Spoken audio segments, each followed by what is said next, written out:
High বন্ধুরা, তোমরা সবাই কেমন আছো? আশা করি সকলে ভালো আছো।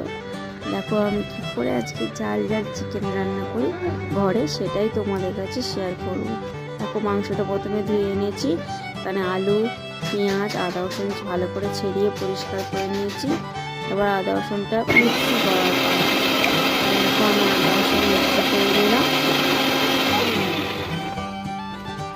মিক্সি করা হয়ে গেছে। এবার কড়াইতে তেল দিয়ে একটু হলুদ দিয়ে আলুগুলো ভেজে নেব ভালো করে।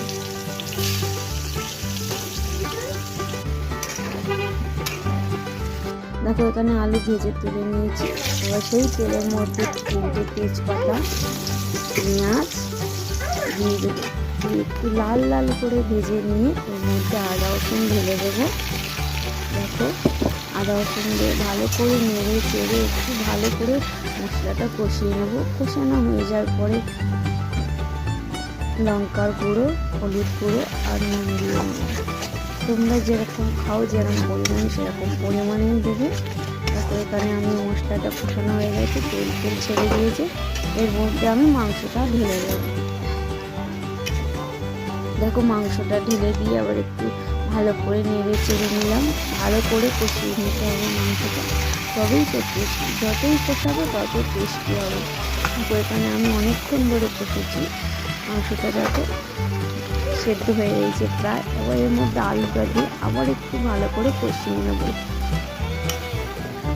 মাংস যত কষাবে ততটা খেতেই ভালো লাগবে। তারপর এখানে আমি ভালো করে কষিয়ে নিলাম। কষানো হয়ে গেছে, এবার জল ঢেলে দেবো। একটু চারদিকে নেড়ে চেড়ে নেব।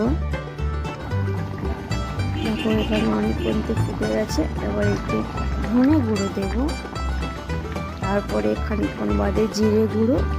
এবার দেখো বন্ধুরা হয়ে এসেছে। এবার আমি গরম মশলা দিয়ে ভালো করে নেড়ে চেড়ে এবার লাগিয়ে নেব। দেখো এখানে কত সুন্দর কালারটা এসেছে। দেখো আমি বাটি করে নিয়ে বসে পড়েছি টেস্ট করার তারিখ।